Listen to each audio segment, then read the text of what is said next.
We're at 85 degrees Fahrenheit, 208,991 miles on the odometer. It's March 4th, 2024. Subtext and screenplay writing. I think what it is like, you know, certain people can say certain things and they really mean something else. They can have a whole conversation and that conversation means something else. They can have like hidden meanings in the conversation, and it can be directed to another person to kind of piss them off. You know, have you ever heard those conversations? They're not directly pissing the other person off, or it can be the style of conversation or even the length of conversation that can, you know, it's not, subtext is not only in the words. Subtext can be in the behavior. It can be in the time something's done, and the timing. You can have subtext in how you say stuff, right? There can be subtext in anything, right? So you got to be careful on what you say, because you can be having a whole conversation. Now, they study this stuff big time when they interrogate people for certain things. They study the subtext. And I'll give you an example. Hoyt Claw, police officer, Japanese. He's doing 266 years in prison because he abused his power as a police officer by turning off his equipment, pulling over they're basically ethnic ladies, and using his gun and his power to get his way. And they saw him as guilty because he had 9 separate complaints from separate people. They're all different. That's the thing, is they look at patterns of stuff, right? And the patterns weren't showing up normal. And the investigator was a lady that investigated the corrupt police officer. Hoyt Claw is his name. If you want to look it up, he's Japanese ancestry of a police officer. So he's in prison, and he'll stay in prison for 266 years if he lives that long. Now, the reason they gave him so many years is because each person was worth a certain amount of time in crime, right? Each person was worth time and for each crime. And when they interviewed him, they first asked him about his behavior, like what he did in the morning and what he did at night. They asked him those things first to get behavior questions. And he was interviewed by a lady officer, or it was a lady detective, or it was like a lawyer detective. It was like an investigator it was like I know what it was. It was what they call internal affairs, which really any citizen, look at the traffic right here, March 4th, 2024. Any citizen is internal affairs. Any citizen can hold an investigation against corrupt authority or people in power. And what makes that power? Well, a lot of times it's money. Anybody can be corrupt in power, right? So if you have a lot of money, you can be corrupt, and because of that position of the power that you have, authority that you would have, you can be corrupt because of that. It goes all the way up to the president of the United States of America. So, and that goes for any president, not just one, all the way from George Washington till now, because they hold a sense of power. Now, it also can be negligence into certain things that's happened when this country, you know, is under a lot of stress and there's things going on. When they neglect and they know that there's something wrong, things like, or it can be just abusing power, and it can be come out of anger. It can be out of anything. So you have to be careful in any situation of authority that you have. But back to the police officer. Why is a police officer important? Well, I'll tell you why. Because they're allowed to carry what's known as a lethal sidearm. And when that gets taken away from them, everything will change, because they can't immediately kill you, right? There's so many situations where they're like people are immediately killed over stupid stuff, like that lady that was shot at Kroger for supposedly stealing alcohol. So what did the officer do? He put his own life in danger by stepping in front of her car. So he instigated it because he knew she was gonna, any officer would tell, he knew she would probably most likely flee the situation, or he would have stepped in front of her car. And the problem with officers is, and the problem with the police reformation, or where it's not being reformed, is that they're one way, right? It's like when someone gets a certain way, and they don't change. They're one way. And when you de-escalate, you go the other direction. So you avoid. When you escalate, then you get in front of the car. You cause another problem. You see someone with a kitchen knife and you gun them down in their own home. That's escalation. That's a form of escalation, because probably the officer that was in Los Angeles or wherever that happened, where he went in and the lady had a kitchen knife and he shot her with a kitchen knife, that was because he was in her home and he shouldn't have been. There was also a female officer with him when they gunned her down, and both of those officers are serving time in prison and jail for abusing their power. So when you swear an oath, and you swear and you take that oath and say, I will carry that lethal sidearm, blah, blah, this and all of that stuff, then you're swearing an oath to the enemy, because you're making an agreement to kill somebody. When you make that agreement, you make the agreement to kill at that moment. So whenever they go back, ask any of them, when you interview any of them that kill people innocently, they'll remember when they swore that oath to protect and to serve, and then they kill. You cannot protect and serve with a weapon. It'll never happen. From the history of time, there's no way to protect and serve with a weapon. And I've sat at the tables of important people and said this before, that you cannot serve peace with a weapon. And I believe Jesus Christ would be on my side on that. There is no way to serve peace and have a lethal weapon, right? You think any of them have ever asked anybody, can I put these handcuffs on you and arrest you? You know what they would say? No, because I was born guilty and I'm free in Christ, and they'd walk away. Paul was the worst murderer in the world. Paul, who wrote the Bible, the most important part of the Bible, which is the New Testament, St. Paul, or Apostle Paul, was the chief of all sinners. His head was severed from his body, and he paid the price by the Romans. And they told him they'd kill him. You know why? Because those people were just as big as killers that killed him, right? They were even worse than he was. Well, no, actually they weren't, because he said he was the chief of all sinners, but it doesn't really matter. He still is in heaven. He's forgiven, and his corruption has been relieved from him because he put his trust in Christ. That's why all of us are corrupt, no matter what our authority is. So we learned that. We learned that we're corrupt. That's the first thing. So just put away your weapons. 553-6, 2.6 or 2.8.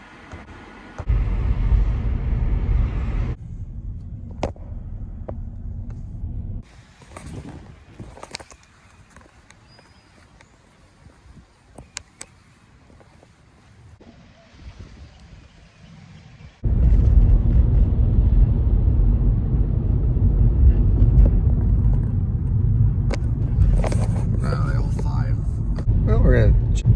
Oh, there's the butterfly. Next one, 6:31, 6 minutes, 2.9.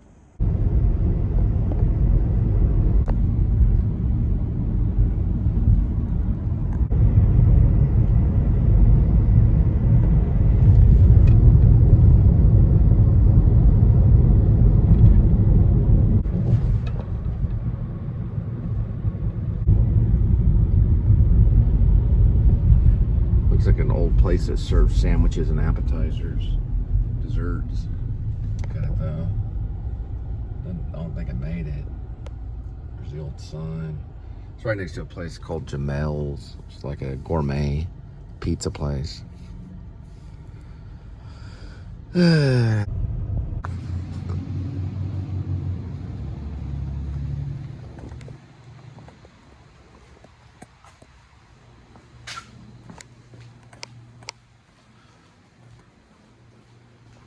I got a laundry center.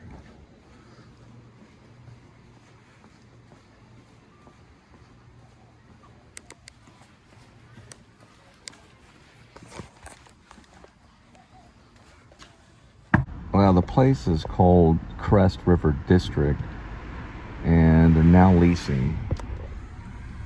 The sign says, and it's new appliances and quartz countertops. If that means anything, and it can't be that. There's where it says leasing. Can't be that much though. They don't have a gate though. When you go in the front, Roberts Cutoff 124 or 124 Roberts Cutoff. Right next to this really nice one. These are probably going to be higher. I'd say those are probably $400 or $500 higher. I've been in there; they're pretty nice. But there can't be anything wrong with those places. They had a pretty nice laundry room. I couldn't tell if it was coin operated or if they do the app. These probably, they may have washer dryer hookups. I don't know. You can see kind of like right there. See if it's washer dryer hookup. Could be. That's what usually that's a sign of. Get the names on those too. And I got a postal box right there. That's called the Standard. Right next to Paw Pad. Got a dog. There's someone walking their dog right there. Paw Pad. This is the Standard River District. Pretty nice. And they got an extension over that way behind Vernon's Alignment. And then there's a Salsa Limon. Those are the best tacos in Fort Worth. They're supposed to be. So that place is right down the road from Jamel's. Jamel's has bungalows, so they're Hotel Auto, but they're also a gourmet restaurant right along the Trinity River, which is this right here. So, you know, I don't know, it's not that bad of an area really. Down the way there's a base, so the closer you are at the base, you got to listen to the Phantoms and the, you know, the F-15 Eagles flying over, breaking the sound barrier. Well, they don't really break the sound barrier that often, but they do fly over, but not too bad in, I don't think, around here. But further down, about a mile or so, is a NAS JRB, so it's a Naval Air Station, Joint Reserve Base, so it's a little noisy. But anyway, that's going into a place called Westover, I think is what they call it. And then the next town over is White Settlement, which is on the other side of the naval base, right next to Lockheed. There's the Butterfly. Also, where you can get a kolache right over here, the kolaches, you get a burger there too. It's Pearl Snap kolaches and burgers. I didn't even know you get a burger there. I've gone there to get a kolache when I was doing it might have been Favor at the time, back in the day when I think it was Favor probably. I got a kolache there one time. It's pretty good. All right, next one, 7:08, 4 minutes, 1.2. Yeah, someone in the kitchen asked me about, you know, acting and stuff because they knew that I had done some of it. And, you know, I write. I told them about a year from now I'm going to be launching out a trailer and a short based on a neo-noir thriller. I haven't given them the title yet. I didn't tell them it was The Circle, also known as The Zirkle, because YouTube, you want an odd title that'll stick out. But I try to explain it. It's kind of difficult to really explain. It's like it's about these four characters, basically. There's the head guy, the head thief guy, and his name is Hopper, right? He's the cricket. So the artist is Kitty. She's the one that makes the mask. It's about smartphone robbery. And then the other one is Rob, and he's the runner. So he robs the phones and takes them to the head thief, who gives them to Kitty. And Kitty looks at the photo that was taken of the person that once had the phone. And then the mask is molded. And there's a lot of like artistic stuff I can do with the mask and stuff. But the phones that they want, you know, because it just shows some cheap robbery at the beginning. But the really big time people that they're getting the phones from are people that have these huge accounts. And or you know, a good amount, like $20 or $30 or $40,000 in their accounts that could be transferred into small amounts. So they have to get a hold of those. So there's gonna be like 4 victims, and they all wear masks because they can only open their phone with the mask that they have, because they feel that that's the securest way. So in order for them to open their phone, they have to put on this mask. They call it shoeing a mask or placing a mask on their face. And then they put the phone up, and then the phone opens. It doesn't open with the regular face because that's not very secure. That way I can incorporate the mask in there. So they have to steal the phone and the mask. Or they have to find out what their mask looks like, and they can take a photo of it and then replicate the mask. So if one has a neutral mask, then they take a photo of the neutral mask, and then they get their phone, and then they can take it back to the headquarters, which is Hopper. And then he puts on their mask and opens their phone. And so that's just a little technical thing that, is part of the story. Then he gets into their accounts and takes all their information and stuff. But it could go further than that, because, if you get into someone's phone, you can also get into their social media and all kinds of craziness. Tell their relatives to F off and stuff like that, just to be mean. But they're not that mean, underground smartphone thief robbers. So it's 4 of them. And then there's, of course, got through Kitty, got through Rob, got through Hopper, and then there's the cat. So one of them finds out too much information about him, so they take him to the cat. And so what they do, they take him in this room and they bring in the cat, and the cat just like attacks him. And you see the guy with this cat, which basically it's like it's a pretty big feral cat, pretty stocky. And the cat just kind of like claws, and we will use like a puppet cat. And the cat's clawing onto him, and he's screaming and yelling, And that scene happens. I'll have to see how far I go with that, and whether the guy kind of goes missing, And you see and you go back into the room, and the guy's just laying there, and the cat's on top of him, that kind of thing. So that part might be a little funny. I don't really know, but I really do like the fact that we'll use a cat rather than a hammer. And Cricket is the one that has the cat. He's also known as Hopper. And he's with Kitty. And the cat's name is Cat. Okay? So that's what I have so far. And then we have to get a trailer for it. And we might get some investors. What I'll do is I'll make a trailer, and then I'll probably make like a little short, like a little scene. So when we knock on doors, I'll be like, well, I have this film. It's called The Circle. I'd like for you to see it. And it's about, blah, blah, blah, this and blah, blah, blah, that. I might introduce it as a circle, because here's my argument. The main guy, the protagonist, kind of like, have you ever seen Blue Velvet?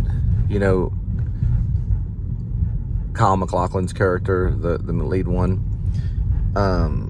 There is a protagonist, and he's the one that's kind of gets sucked into the underground world. And remember, the guy, Mr. Hopper, is a big fan of Frank Booth. He likes the movie Blue Velvet. He talks about it in the movie. He likes to pretend like he's Frank Booth, but he has a helium canister. So when you talk to him, he doesn't know you. He talks with this helium canister, because that's what Frank Booth was supposed to talk with in the movie, but it was changed by Dennis Hopper. Anyway, regardless, it's got some references to Blue Velvet. Regardless, the guy, the main guy's name is Bird, and we don't ever know his name. And he's called Bird because he has this whistle that goes. He teaches that whistle basically to Kitty. It's like a secret whistle. And that's like a big part of it right there. Then there's like a dream sequence. And you remember that doll, that David Lynch doll that was hanging on the wall in Blue Velvet? I want to incorporate that doll. It's only in one scene. It's where the main protagonist is sitting on this bed, and you see that doll in the background, like on the wall. I want to incorporate that doll. And if David Lynch wants to sue me, shoot, I'd meet him in court any day. How famous you'd be if David Lynch wanted to sue you. Now, it's not called Blue Velvet. It's called The Circle.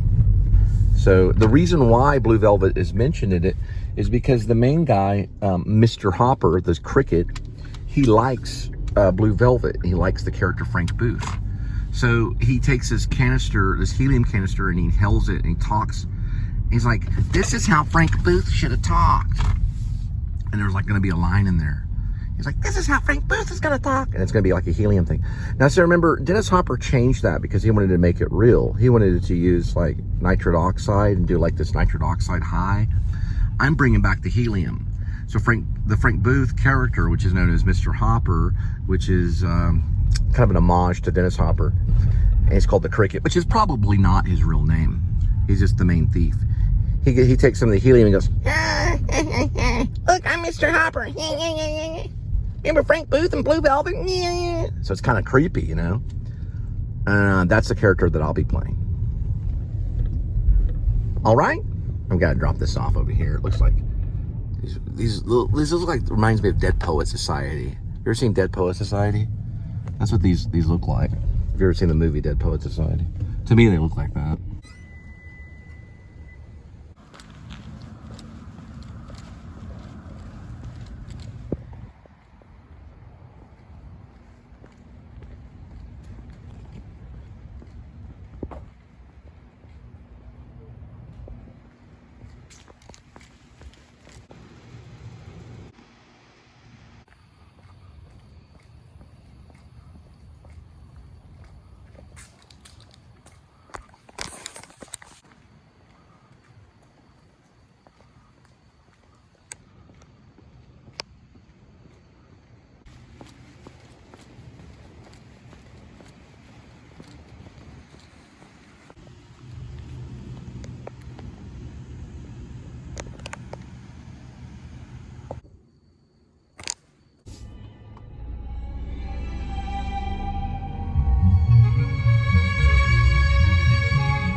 This place is a little difficult.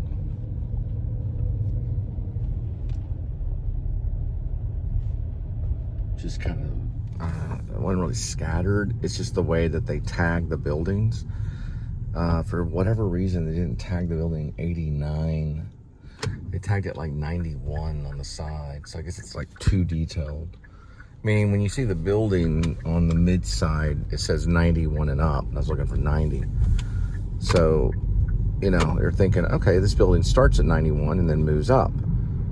Well, where's 89 and 90? You know, so you go to another building, that one says like 20 and up or whatever, you know. It should just say the, you know, because every building will have a certain amount of numbers on it. So it should just have the lowest number, you know, and then just show 89 and up or whatever. And then, you know, okay. So the next building is like 20, and then the other building behind that went to 88. So I'm like walking around the same building that I need to be at, which has like, I don't know, 40 or 50, whatever, you know, units, whatever you want to call it. It just kind of, it's just weird. It's hard to explain, but it's like in the middle. If you're looking for 90 and it says 91 and up, you're like, oh, it's obviously not that building. But it is that building, but at the edge of the building or the very end of the building, it shows 89 and 90. It's like, why does it do that? It doesn't even show that. You have to find that building at the end. It's just a weird way to put the building numbers, you know, because I'm used to finding the building numbers. It'll usually, on a building number, it'll usually go from the bottom number all the way to the highest number that would be listed. It doesn't do like the middle range numbers, because then you're like, oh, you'll cancel out that building and go look at the other building, which takes more time. All right, next delivery 7:37, 6 minutes and 2.7. Switch to 7:37, and then back to 7 minutes, 2.7.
looks like another night of delivery. And we head back to see Linda and Kitty.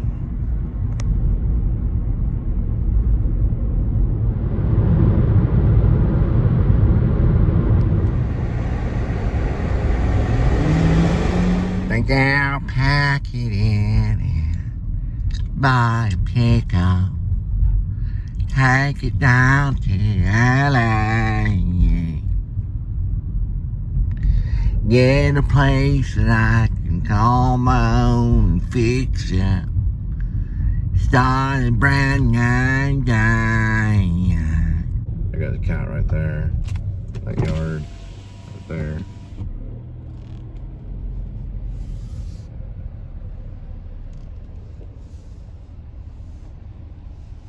Love me my cats.